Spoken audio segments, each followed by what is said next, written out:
Olá, amigos do Projeto de Vida Plena, e temos hoje um assunto muito importante a compartilhar com todos vocês. Infelizmente, não podemos estar reunidos como fazemos todos os meses em função das circunstâncias que estamos passando, por isso estamos fazendo hoje de forma online. Queremos agradecer você por estar nos assistindo nesse momento e convidar você a estar se inscrevendo no nosso canal no YouTube, também acionando o sininho para que você receba as notificações e dando um like naquilo que você vai estar ouvindo e, se possível, também compartilhando com os seus amigos para que eles também tomem conhecimento daquilo que você está ouvindo conosco. Esperamos que no próximo mês possamos estar reunidos. A nossa reunião está marcada para o dia 15 de maio, 8 horas da noite. Sendo possível estar reunidos, vamos estar juntos compartilhando mais um tema dentro daquilo que temos trabalhado este ano, que é a visão conjugal 2020. Se não for possível estarmos reunidos, você receberá a notificação para nos acompanhar online por esse canal. Mas eu quero deixar o meu agradecimento a você por estar conosco nesse momento. Nós temos trabalhado esse ano em cima de um tema muito importante, que é a visão conjugal 2020. E nós estamos falando, desde a última reunião, sobre planejamento. Se você ainda não assistiu o nosso vídeo da última reunião, eu recomendo que você assista.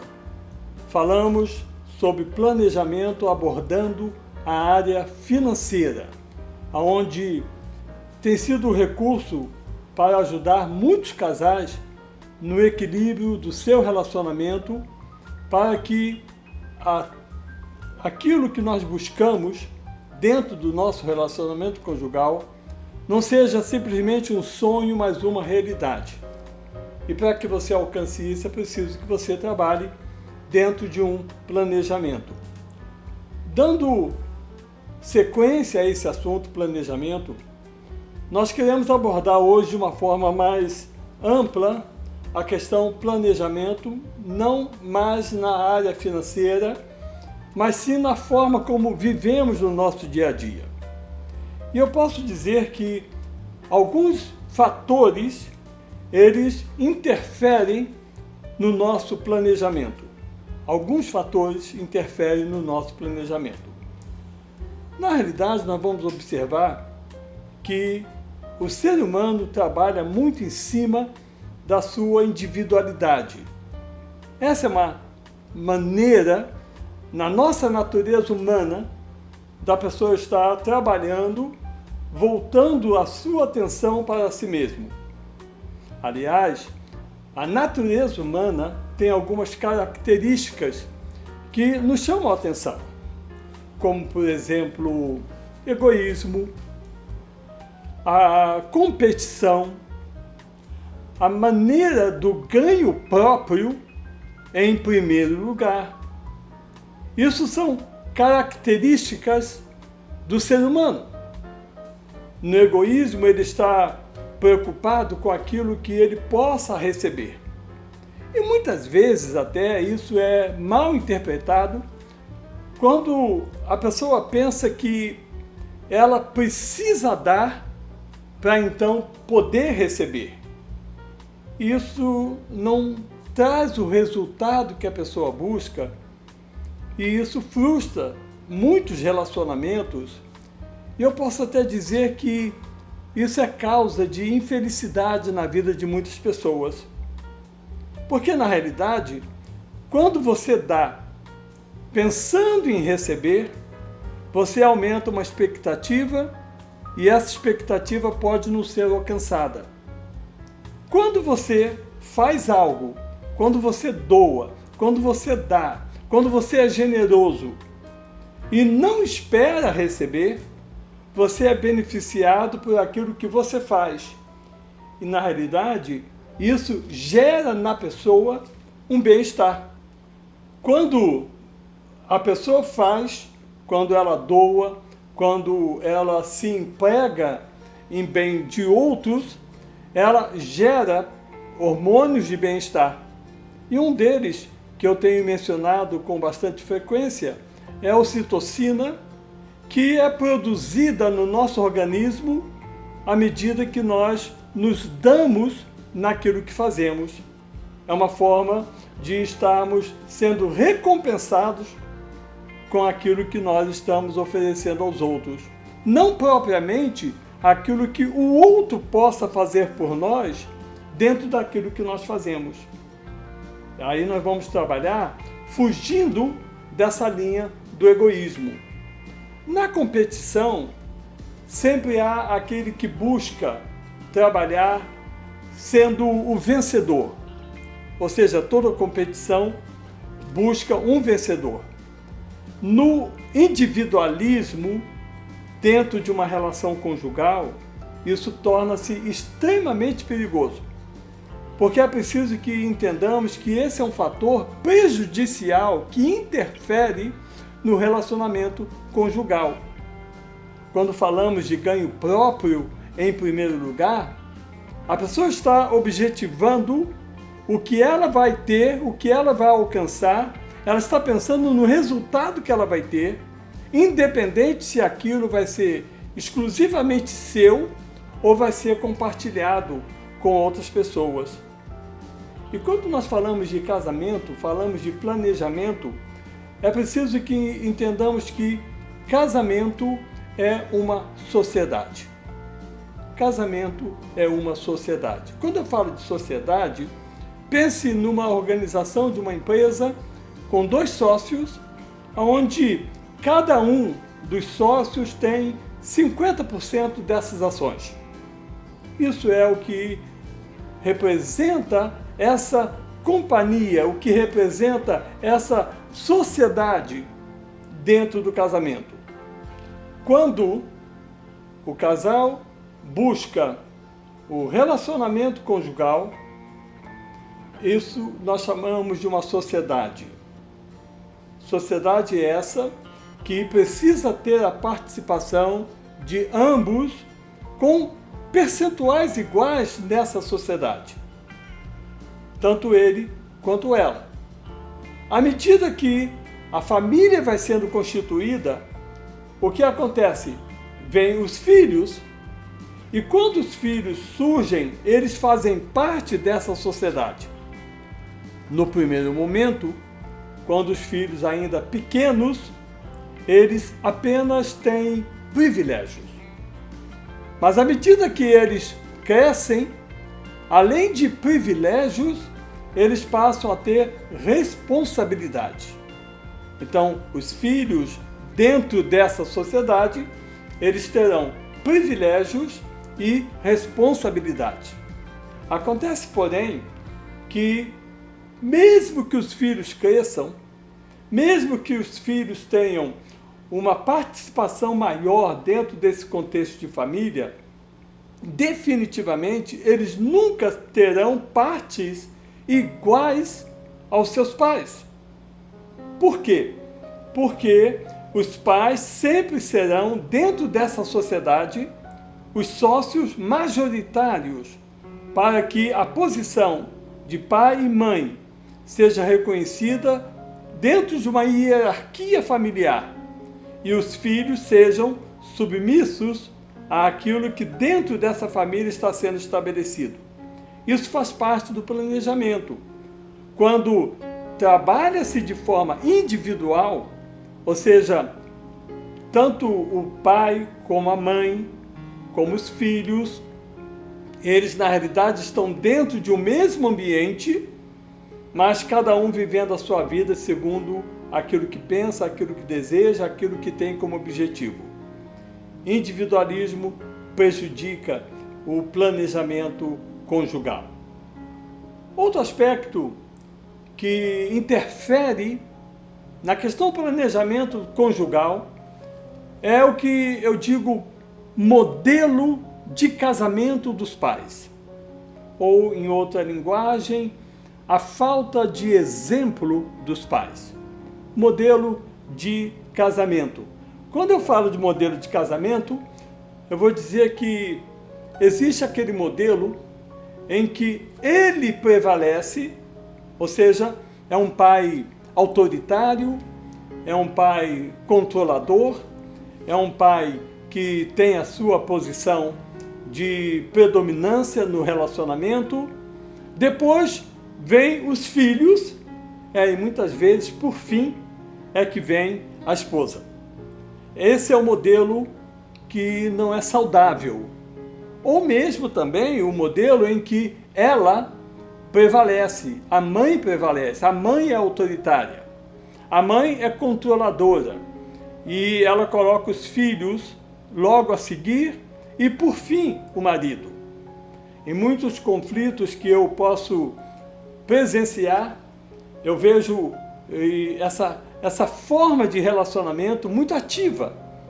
Eu ouço muitas reclamações, tanto por parte de homens como de mulheres, que se sentem em segundo plano, ou até, por que não dizer, em terceiro plano, porque há um que está dominando e o cônjuge não está participando da forma que deveria estar participando.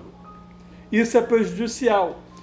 A grande verdade é que nós trazemos para dentro da nossa relação o modelo que nós aprendemos. E eu sempre digo que não existe modelo 100% de casamento. Até porque, quando alguém tenta ensinar um modelo, isso pode ser algo que seja um engano para quem ouve. Sabe por quê? Aquilo que funcionou com um casal pode não funcionar com outro casal. Então, o modelo de casamento é muito relativo. O que eu sempre enfatizo é a importância da base. Por quê? A base do casamento precisa ser aplicada em toda relação conjugal, que é amor, respeito, confiança. E o modelo vai ser construído pelo casal. Se os cônjuges entendem a importância da sociedade, automaticamente não haverá individualismo. Haverá sim um entendimento para que o modelo ideal seja construído. Entenda que não estou falando da individualidade, eu estou falando do individualismo que é prejudicial. Porque a individualidade, entenda bem uma coisa, ninguém perde a sua individualidade dentro do casamento. Só que, se entendermos até quanto nós vamos empregar a nossa individualidade, nós vamos saber trabalhar no sentido de que a nossa individualidade não prejudique a nossa conjugalidade. Porque nós temos uma sociedade, nós temos alguém que compartilha conosco, nós precisamos dividir as nossas ideias, nós precisamos fazer juntos esse planejamento. Quando a individualidade prejudica a nossa conjugalidade, na realidade, isso aí está se tornando individualismo. E no individualismo é prejuízo, porque vai levar a outra pessoa ao grau, ao ponto, ao estado de anulação. Porque o que prevalece é aquilo que essa pessoa pensa, seja ele o marido ou a esposa.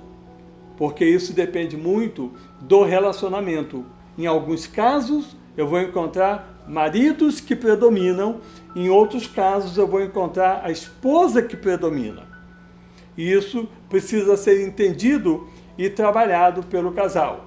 Porque o modelo que trazemos de casa interfere, ou seja, pensamos que vamos reproduzir aquilo que vimos acontecer com o nosso pai, com a nossa mãe. E na realidade eu sempre afirmo que o importante é trazer o melhor, o que cada cônjuge pode ver no casamento dos seus pais, aquilo que é positivo, aquilo que é construtivo, aquilo que vai fazer com que o seu relacionamento seja melhor ainda do que foi o relacionamento dos pais. Para isso é preciso que você pegue o melhor do seu relacionamento, dos seus pais, e pegue também o melhor que o seu cônjuge possa trazer do relacionamento dos pais dele. Aí sim, quando você reúne o melhor de um lado com o melhor do outro, você então estabelece um modelo que certamente vai atender à expectativa dos cônjuges, e esse casamento será muito mais seguro do que se apenas trabalhar no pensamento, no individualismo, na ideia de uma pessoa apenas.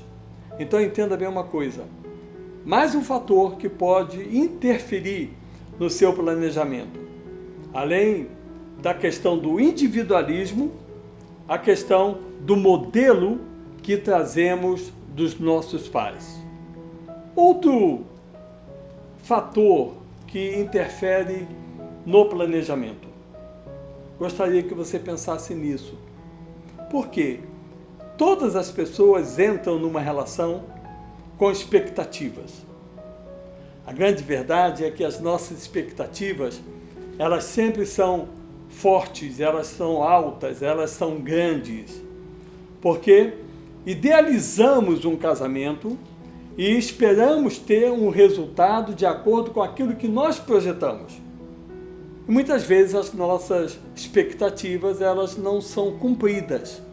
Até porque algumas, eu posso dizer, elas são falsas. E sendo falsas, jamais serão atendidas.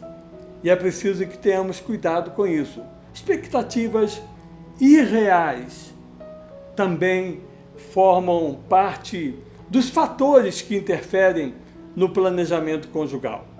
Quais expectativas? É preciso que você avalie o que você espera do seu casamento. Eu posso citar alguns exemplos de expectativas irreais, como, por exemplo, ela será como a minha mãe.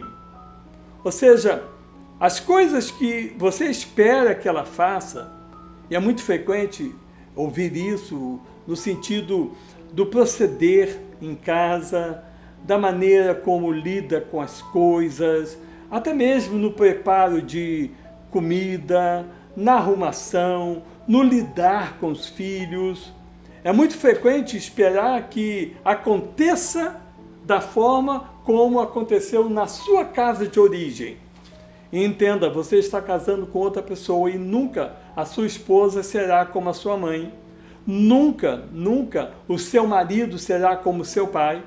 Então, ter essa expectativa é uma expectativa irreal. E isso não funciona. Isso interfere no seu planejamento, porque isso traz frustração.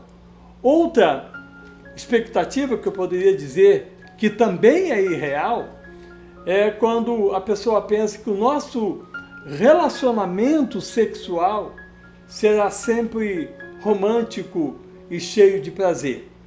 Ou seja, quando nós falamos de necessidades emocionais, eu vou dizer que o relacionamento sexual, ele é parte da nossa vida que precisa ser construída suprindo as necessidades emocionais. E quando eu falo de necessidades emocionais, eu vou mencionar que a afetividade é um fator importante dentro dessa necessidade, e a necessidade que nós temos no relacionamento sexual será em decorrência também da nossa vida afetiva. Não podemos isolar, no sentido de que a nossa relação sexual não tem a ver com a nossa vida afetiva.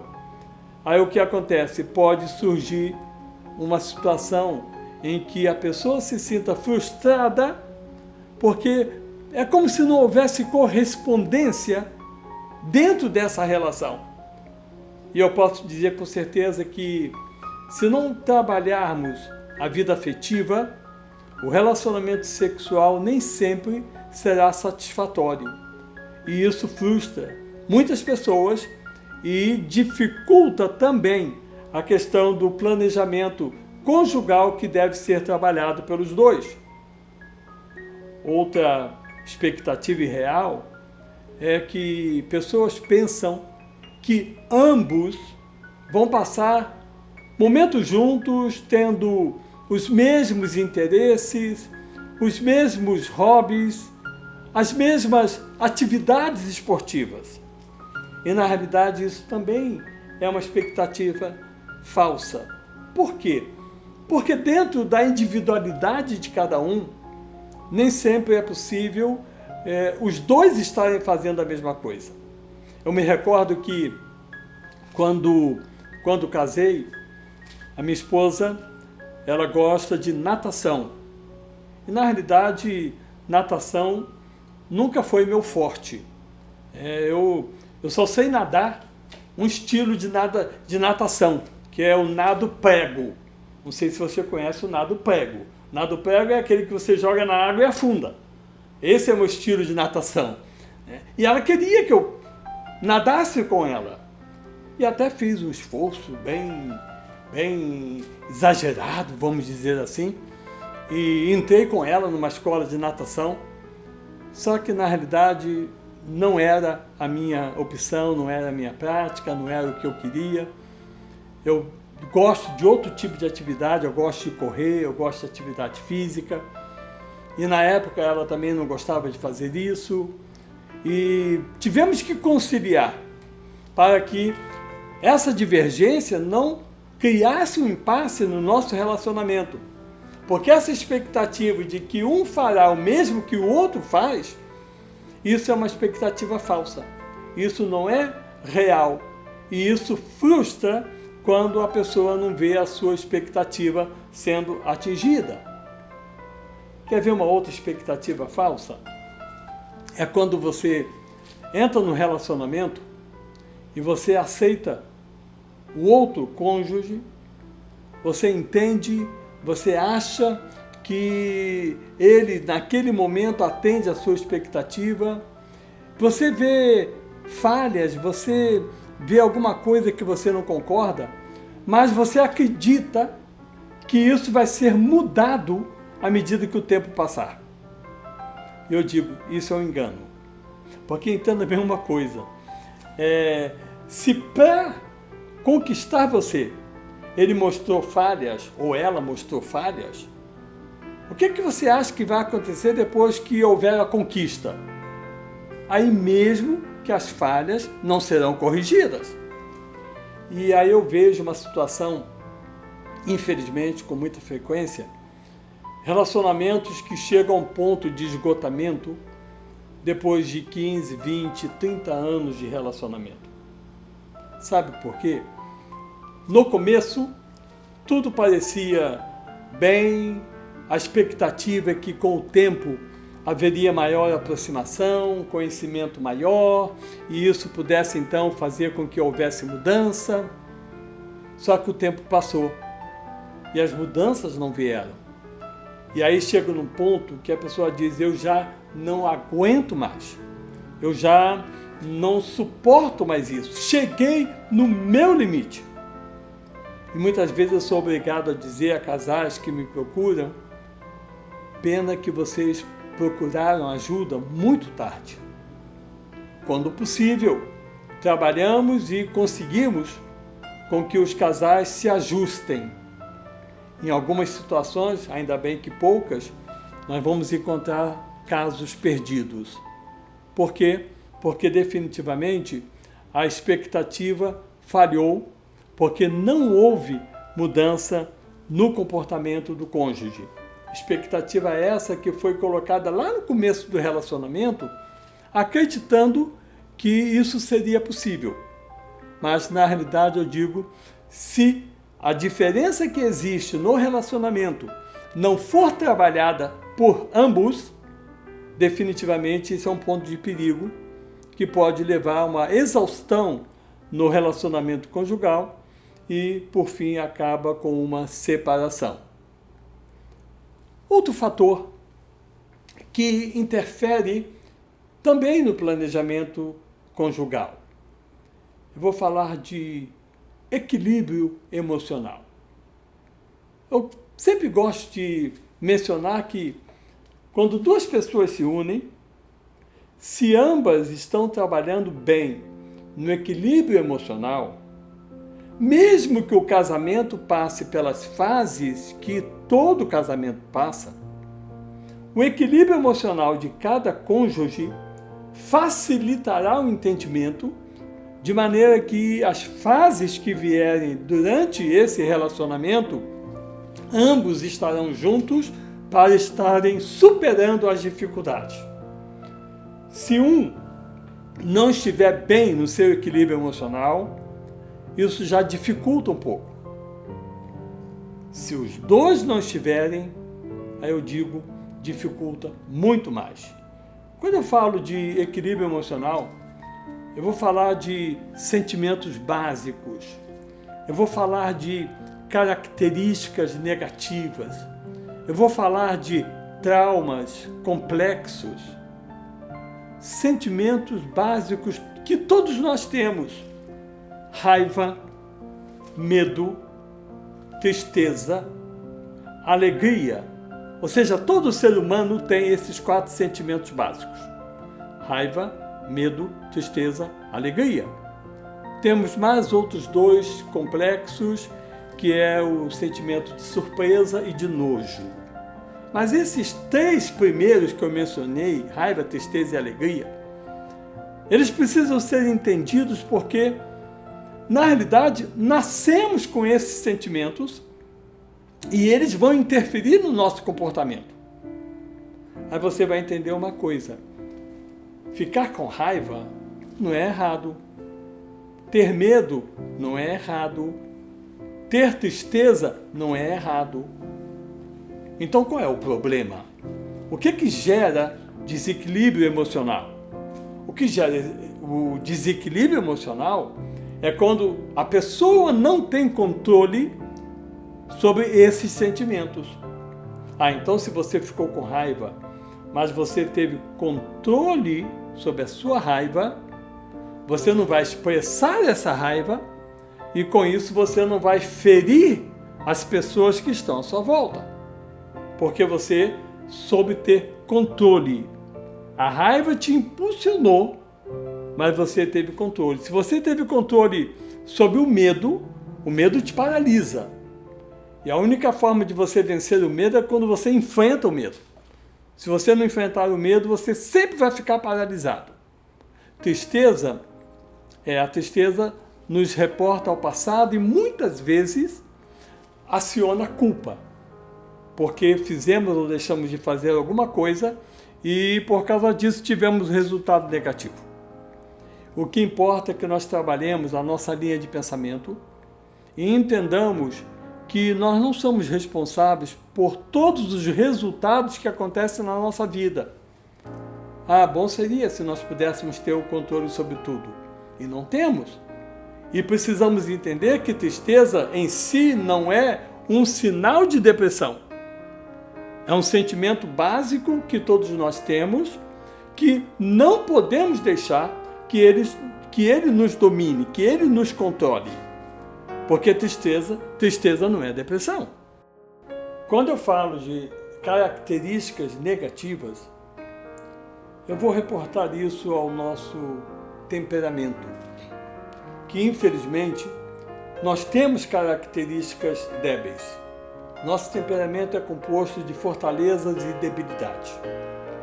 E ainda vamos encontrar nas nossas debilidades características como orgulho, vaidade, controle e mais uma série de outras características que dificultam o nosso diálogo, dificultam o nosso relacionamento, dificultam o nosso planejamento. Às vezes a pessoa não quer dar, a expressão comum, dar o braço a torcer por uma questão de orgulho. Muitas vezes a pessoa quer algo por uma questão de vaidade. Muitas vezes o controle que a pessoa quer exercer sobre a outra, isso dificulta o planejamento, porque as coisas precisam ser feitas da forma, da maneira que aquela pessoa quer. Ela não aceita trabalhar um planejamento dentro do conceito de sociedade. É o caso de pessoas que querem fazer o que elas querem na hora que elas querem. Elas não compartilham. ou se elas têm uma direção que elas buscam, elas não aceitam uma opinião. Ou seja, elas sempre vão tentar prevalecer naquilo que elas pensam por uma questão de orgulho, ou vaidade, ou controle. São características negativas que nós precisamos trabalhar em nós. No nosso comportamento, nós temos aquilo que precisamos mudar. E aí a melhor pessoa para identificar isso é a própria pessoa. Ou seja, o que você faz que fazendo não dá o resultado que você busca? A tendência natural é culpar a outra pessoa. E eu levo você nesse momento a refletir naquilo que você faz, se você não poderia fazer de maneira diferente. E não transferir a responsabilidade do fracasso, vamos dizer assim, a outra pessoa, mas você trazer para o seu comportamento a forma como você age, a forma como você aborda. Outro fator que eu mencionei dentro do equilíbrio emocional são os traumas e complexos. Traumas, infelizmente, eles fazem parte da nossa história, em função de fatos que aconteceram ao longo da vida, fora do nosso controle. E muitas pessoas trazem traumas desde a infância. O que aconteceu em casa, o que aconteceu com os pais, o que aconteceu na escola, o que aconteceu entre os amigos, o que aconteceu na vida dessa pessoa, infância, adolescência, fase adulta, e faz com que essa pessoa transfira o sentimento negativo que foi gerado quando um fato aconteceu para as situações presentes. Então, qualquer coisa que aconteça hoje que lembre aquela experiência negativa, a tendência da pessoa é reagir de acordo com como foi no passado. Isso precisa ser resolvido para que o equilíbrio emocional dessa pessoa seja satisfatório, porque isso vai favorecer o planejamento conjugal. Complexos, sim, muitos, infelizmente, são dominados por esses complexos. Seja ele qual for. A pessoa com complexo de superioridade, ela sempre se acha no direito, na razão, ela que prevalece. A pessoa com complexo de inferioridade, ela sempre vai se sentir menor do que os outros e com um risco muito grande de entrar numa linha de codependência, porque ela depende da aprovação, da aceitação, daquilo que o outro dê para que ela se sinta querida, amada, aceita. E esse complexo de inferioridade acaba criando uma dependência no relacionamento e prejudica. Por isso que eu estou colocando como um dos fatores que interfere no planejamento. Traumas e complexos também. Nós temos um outro ponto, um outro fator. Eu diria que nessa conversa que estamos tendo, eu vou mencionar como sendo o último que eu quero citar nesse momento. A divergência de conceitos. O que é divergência de conceitos? É a maneira como pensamos. Se um pensa A, outro pensa Z, a distância é muito grande. E é preciso que entendamos que os conceitos foram formados por nós de acordo com o meio ambiente que nós vivemos, mais outras informações que nós recebemos, mais a nossa própria natureza da maneira como pensamos. Ou seja, são diversos fatores que trabalham na formação dos nossos conceitos. E aí entenda uma coisa, num casamento, cada um tem uma forma de pensar. E se cada um seguir segundo aquilo que pensa, em alguns momentos haverá concordância, mas em outros momentos não haverá concordância. E aí fica difícil o planejamento. Como podemos trabalhar isso? Nós trabalhamos isto quando ambos entendem a importância de trabalharem em linhas que levem a um ponto comum. Por isso eu sempre faço a pergunta aos casais: qual é o objetivo do seu casamento? Porque quando você tem um objetivo traçado, você vai entender que ceder numa linha de pensamento vai lhe trazer o resultado que é o objetivo que você busca alcançar. Quando você não tem esse objetivo estabelecido, você pensa no seu objetivo pessoal. E aí eu vou dizer, não vai cooperar para o objetivo do casamento. Quando você cede em função do resultado que você vai obter, você não fica no prejuízo, porque muitas vezes a pessoa pensa que abrir mão do seu conceito é prejuízo, porque deixa de ser ela mesma. Não, na realidade você não deixa de ser você. Você apenas está optando por aquilo que vai dar um resultado melhor. Porque, afinal de contas, todos nós vivemos e temos que aprender. Entenda que conceito não é uma verdade. Muitas vezes nós pensamos que o nosso conceito é uma verdade. Não, o conceito não é uma verdade. O conceito é uma ideia. Ideia é essa que precisa ser trabalhada com verdade. E aí sim, nós vamos entender que os conceitos, à medida que nós recebemos novas informações, ele pode ser reformulado. Então hoje nós temos o conceito, recebemos novas informações, porque entendemos que o que nós temos como conceito, na realidade, é uma ideia, mas adicionamos novas informações e agora nós reformulamos o conceito. E quando reformulamos o conceito, nós vamos evitar essa divergência, esse atrito que existe dentro do relacionamento conjugal, e isso vai facilitar em muito o planejamento. Por quê?